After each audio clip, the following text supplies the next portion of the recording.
Zoinks and Jinkies. Welcome to today's Comic Book Editions video, where I'll showcase some recent pickups from a comic book show that I attended on Halloween. Thanks for joining me. This is only the second comic show that I attended this year. With COVID-19 shutting down so many public events, I wasn't for sure if this event would end up getting canceled or not, but it didn't. Now, while the number of vendors was certainly down than normal, and the number of attendees was down as well, I still had a really great time during the event. As a matter of fact, I stayed almost all day. I got there about half an hour after it started, and I left about half an hour before it wrapped up. Now, this isn't the type of event where you would find celebrities or other creators making an appearance. Instead, it's a show that offers a few panels and then mostly focuses on vendors. I think there were 9 different folks that had comic books for sale in their booths.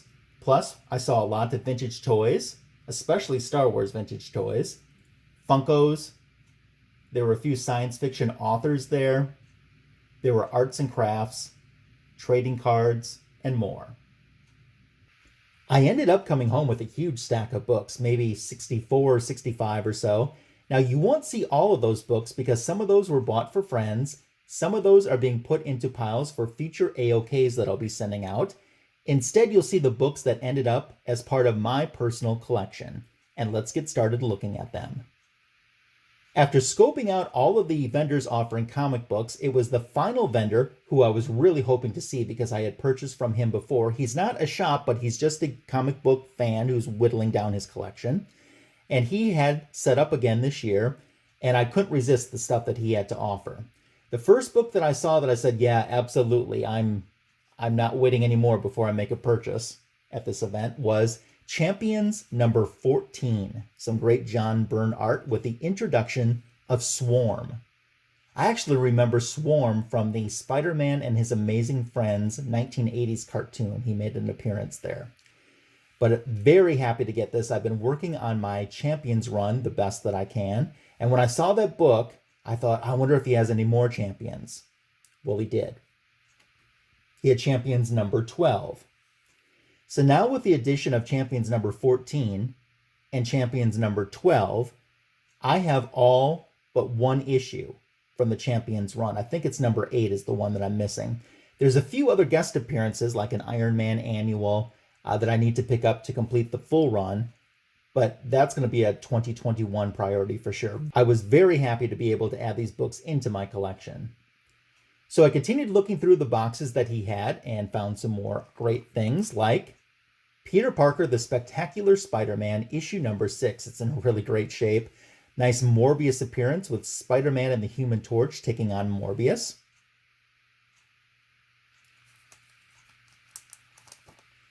And speaking of Human Torch, here is issue number 8. He had an 8-issue run in the Bronze Age, mid-70s. I'd kind of forgotten about this run until recently, and then I thought, well, maybe I'll start picking up the books. And I saw issue number 8, which is the final issue of the series, and picked it up. When I got home, I realized and did some more reading that these are all reprints. So I was originally thinking I was going to pick up all 8 issues. Now I'm not sure if I'm going to pick up all 8 or not, but I'll read this book. I haven't read any of the books that I'm showing you so far in this video. But I'll read the book, see how I feel about it. Maybe I'll end up picking up the entire run. Maybe I won't. I'm not sure. But still, price was great. It's a great cover there. And I'm looking forward to enjoying it. Adventure Comics 413. Look at that wonky costume that Supergirl is wearing. This is around the era where they really were constantly experimenting with her costumes. You could almost say that Supergirl was the Wasp of DC Comics, at least when it came to clothing, especially around this era too.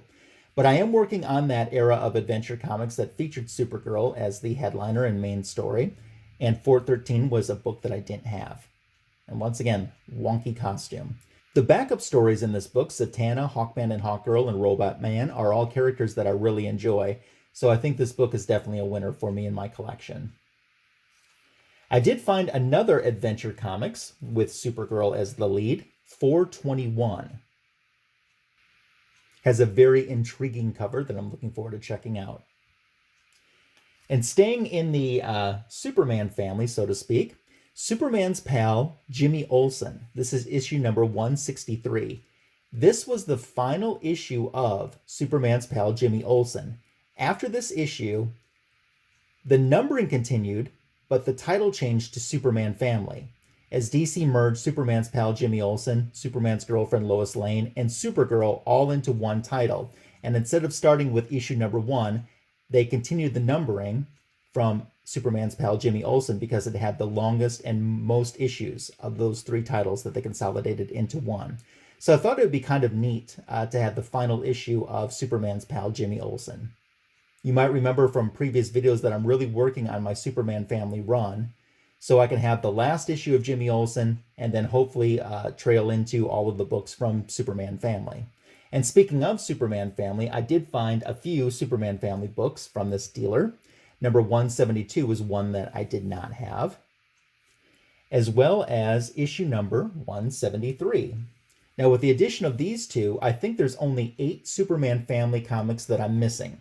There's a couple that I want to upgrade my copies of eventually, but 8 to get the full run, and then just a few I'll want to upgrade my copies of. That's pretty cool.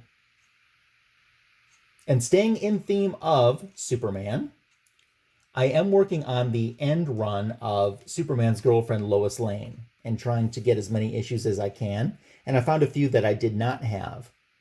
This is issue number 117, with Superman and Lois experiencing an upside-down world. I really enjoy the backup Rose and Thorn stories in Lois Lane as well, so this is a double winner for me. Number 119 was another book that I didn't have. He had quite a few Superman girlfriend, Lois Lane, but I think there were only 3 out of the ones that he was selling that I didn't have. And that final one being issue number 123.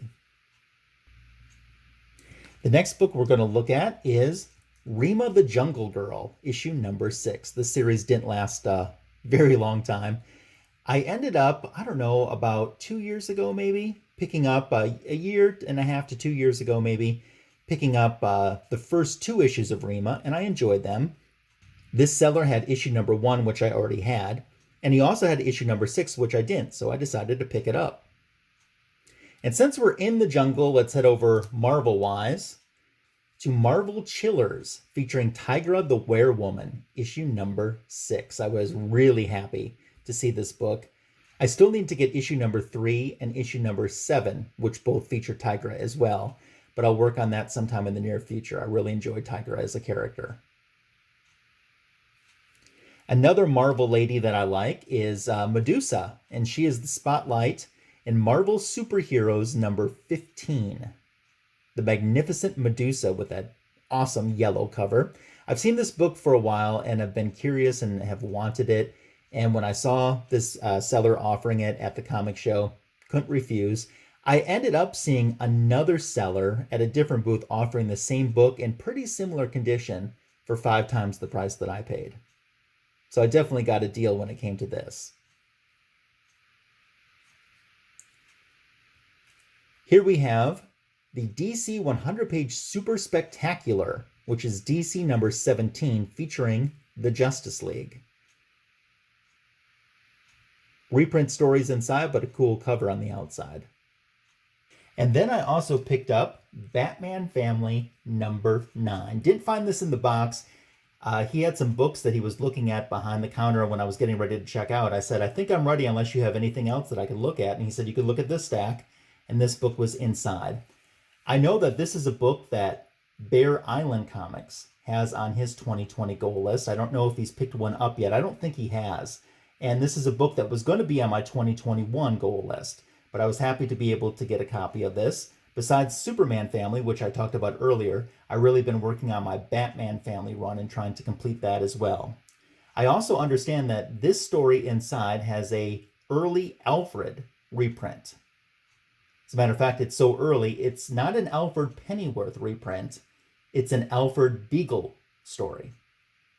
Love the cover, though. Always been a fan of the Joker's daughter, Harlequin. And I'm looking forward to this. Super cool cover. So all of these books that I've showed you so far, I got from the first vendor that I purchased from at the con. I made my way over to some other vendors and started seeing what they had to offer. And I found a more recent and modern book that I've been wanting for quite some time. I should have bought this when it was brand new on the stands, but for whatever reason I didn't. It's Supergirl number 18, the Art Germ variant. And I love this cover. Outside of Art Germ's Wonder Woman work, I think this is my favorite non-Wonder Woman Art Germ cover, although there's some great Catwoman.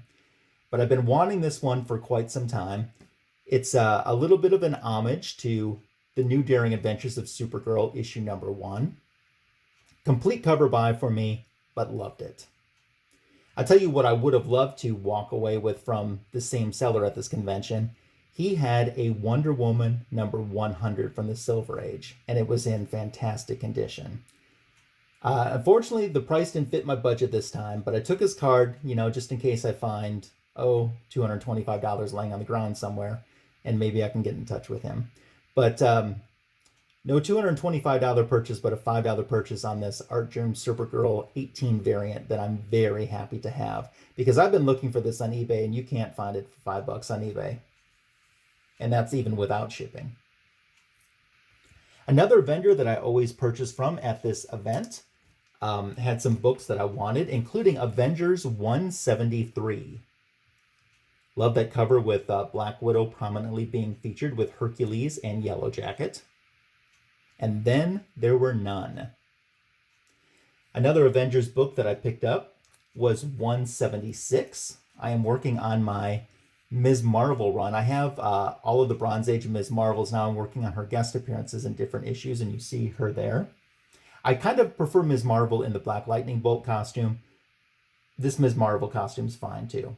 Like I said, just trying to work on completing as many of the guest appearances that she made for the Bronze Age. And this book definitely helped with that. This next book that I picked up is another more modern one. Surprisingly, I didn't have it. It's JLA number 48. Look at that cover of Wonder Woman in peril for sure. It's part 2 of the Queen of Fables story. I picked up issue 47, the first of the 3-parter, at the comic show, I think last year.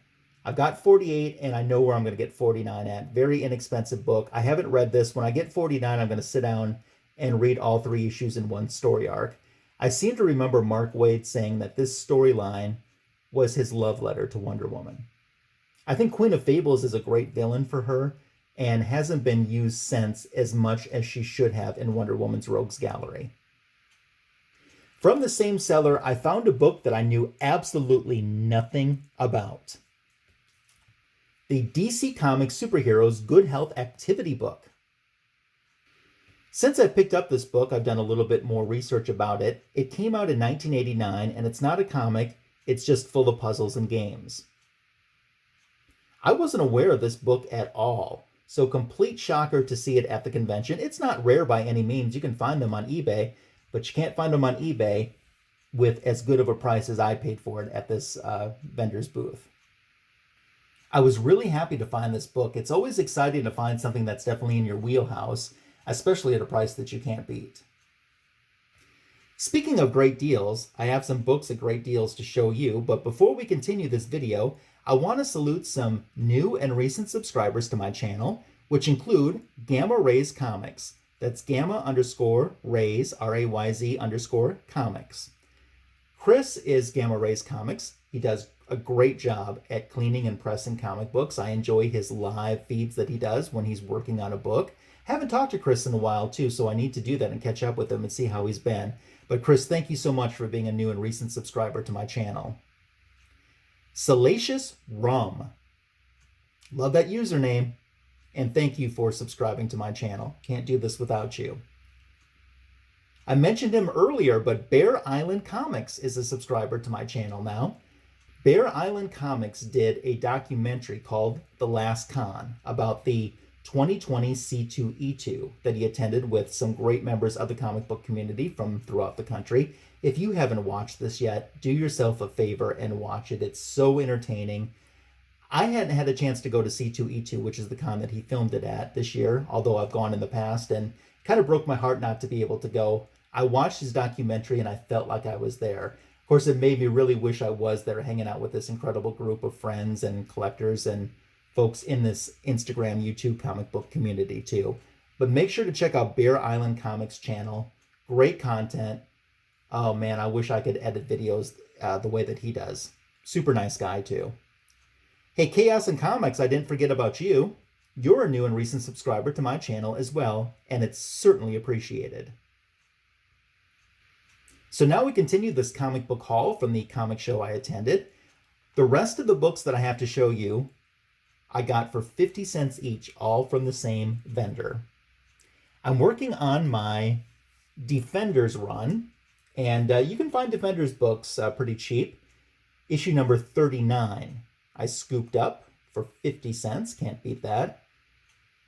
As I mentioned before, I haven't read any of these books that I'm showing you so far in this video, and I have to rebag and board them. And in this case, it didn't even come in a bag and a board, but the book's still in really great condition. So that's a future project to do after I get this video uploaded. Another Defenders book that I pulled out of the 50-cent bin featured a guest appearance by Spider-Man. I really like this cover. Hellcat is my favorite Defender, and she's pretty prominent in this cover with Spider-Man. It's issue number 61. I'm looking forward to reading this.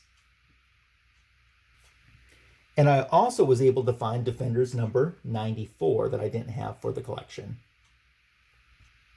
Bought it at cover price, 50 cents. You can't beat that. Avengers number 220 was a book that I didn't have. Very nice condition too. Got it cheaper than cover price.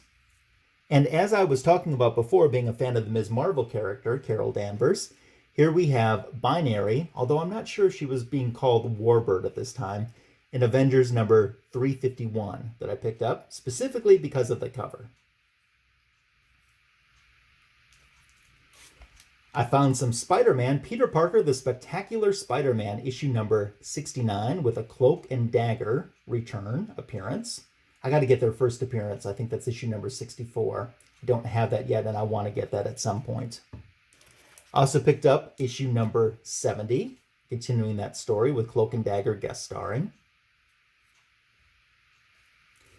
Found issue number 124 with Doc Ock. And how many times do you find an Amazing Spider-Man 40 center in the 50-cent bin? Issue number 196. I saw it there with Peter Parker at the grave of May Parker. So picked it up. Who's Who in the DC Universe. This is issue number 1. It's in fantastic condition. This is a book that I had already, but since this book was in such great shape, I decided to upgrade my copy. I wish they would have had more of this Who's Who in this condition. This is the only one that I saw. Only copy of issue number 1 that I saw, so I picked it up. Got a Green Lantern, issue number 151. That was just in amazing shape.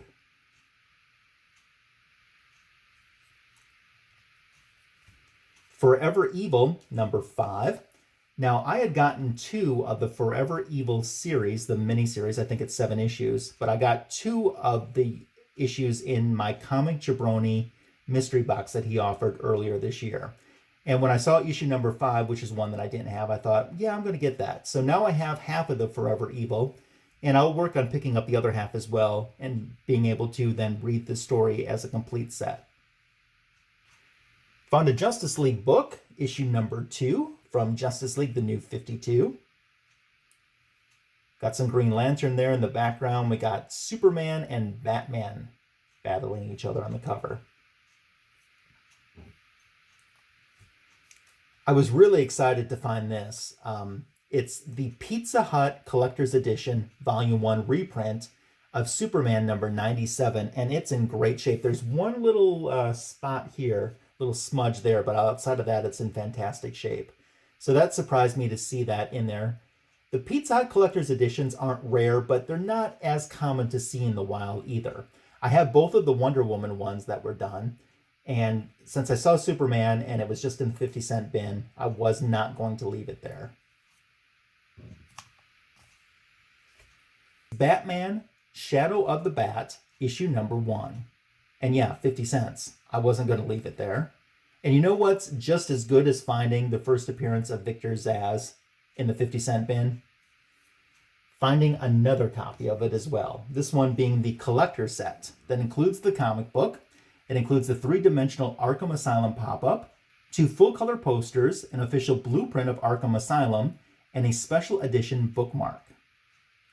And the very last book that I have to show you in this video, which I also pulled from the 50-cent bin in great shape too, was this Brave and the Bold, issue number 186, which finds Batman and Hawkman teaming up.